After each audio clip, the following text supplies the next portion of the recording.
So he loses 3 yards there. Now 3rd down. Well, forget about finding a lane there. He barely had time to look up before he was planted in the backfield. Probably fortunate he was able to hold on to the football.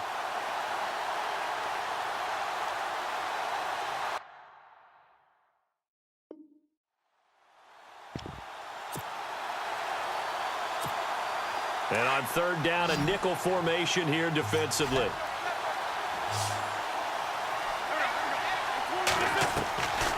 Shotgun now for Wentz. And this is going to be incomplete. This team is not going to make it easy for you. They're a physical group, and we just saw it there on that play. They came in, made the contact, just as he's trying to haul it in. He gets this one away, and boy, it's another boomer. And all deep in his own territory, he coughs up the football. And it's picked up by the Eagles. And they're already in the red zone. The 18-yard line is where they take over. And a great spot to start this drive from here. On 1st and 10, here's Wentz. And he couldn't quite get there. Tackled down at the 1. That one good for 17 yards, and now they've got it 1st and goal.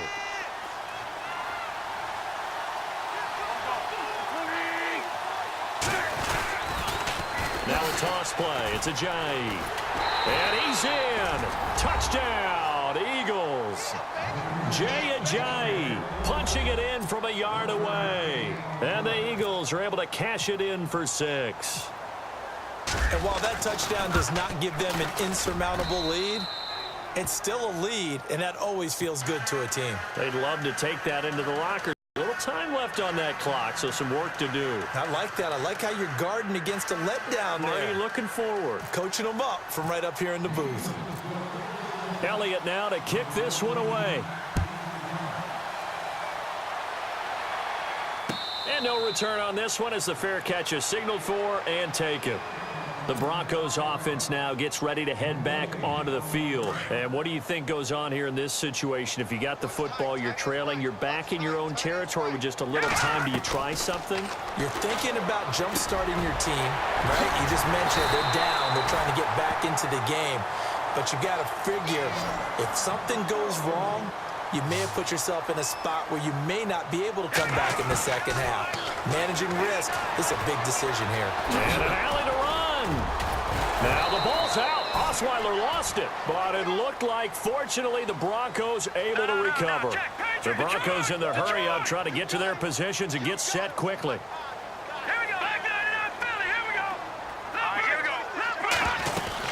On 2nd down, Anderson.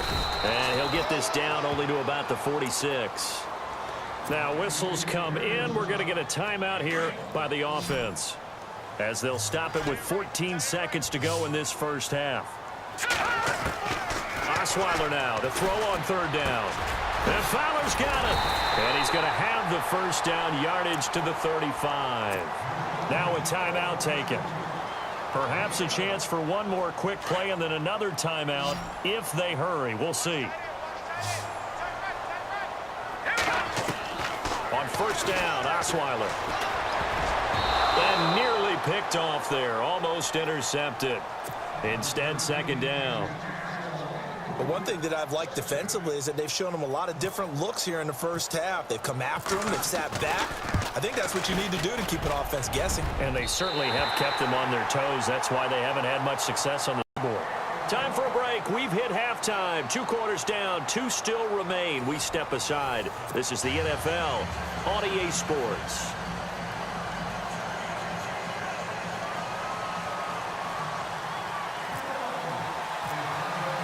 Both teams appear ready for the fight ahead, and we resume action here in quarter number 3.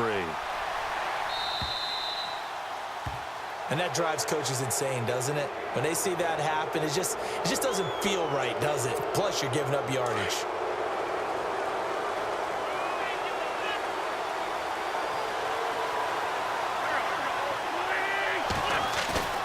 On play action, it's Wentz.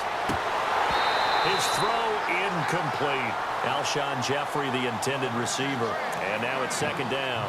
Well, on that incompletion, let's discuss how Week 9 on Sunday, November 5th, there was a full moon, and there were some full moon happenings in the NFL, wasn't there? There certainly were, and think about it this way. Blair Walsh, who was 16 for 17 in field goals when the game began against Washington, he missed 3 for Seattle in that game. Might have been the difference. Julio Jones. Yeah, drop pass in the end zone that could have won the game. When does Julio Jones drop passes, especially open as he was there? And how about two teams putting 51 points on the board? The Los Angeles Rams against the Giants.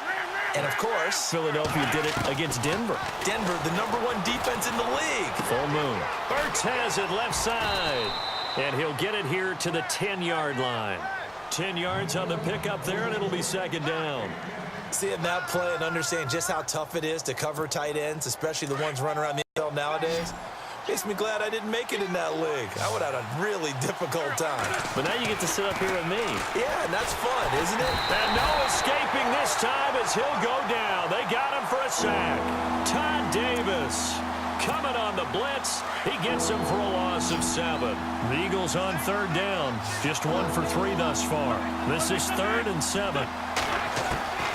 From the gun, it's Wentz. Oh, hurdling at the 10. Wentz can pull it down when he needs to, and the 6'5" quarterback picks up the first down.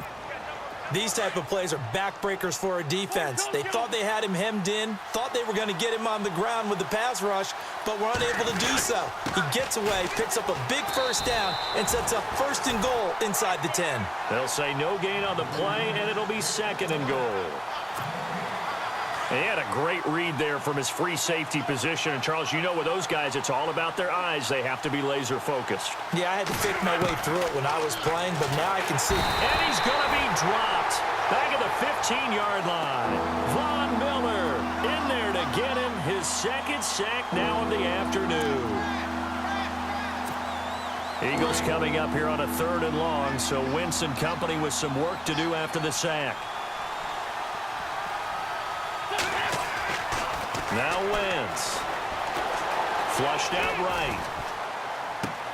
This will be caught just inside the 10. They wind up with 6 on the hook up there, but it's not enough. 4th and goal. That was a nice throw out there to the flat, but they defended that pretty well. The hope is to go ahead and put it on him so he can turn and get upfield and gain additional yardage. There just wasn't anywhere to go on that play. And the kick by Elliott is good. And they bump the lead up to 4 now at 10-6. So the drive takes them inside the 10, but it ends with 3. And a nice job defensively to rise up and make sure they didn't get in.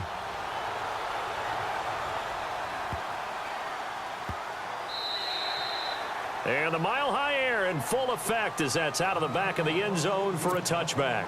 So now a look at the Broncos as they head back out there for their first possession of the second half. They're down in this game. A chance for the offense, though, to put something on the board, get some momentum here in half 2. Try and get things kick-started for them. And you know at the half they discussed how they were going to get that done. This is where scripting comes into play a lot of the time. How many plays do you script coming out of the second half? Most of the time in the first half, you're scripting 12 to 16. I think in the second half, you're really scripting more like 8 to 10. Kind of a starter or an opener, whatever terminology they use. Just something to get you off to a quick start. Now Osweiler. Oh, look at Thomas wide open. And all the way home for a Broncos score. Demaryius Thomas, 57 yards. And the Broncos are in for 6. Well, they had their chances in the first half, you remember, but had to settle for 2 field goals. This time they come away with 6. I think they actually got affirmation about what they were doing by getting a touchdown, because the field goals means they got in range but couldn't quite finish it off. This time, they broke through, and that's great for the old confidence. And on the sideline, difference of a feeling between 3 and 6, is it astronomical or no? It can be at times, that's for sure. A lot of times the field goal feels like a disappointment. The touchdown, well, that tells you you're getting it done.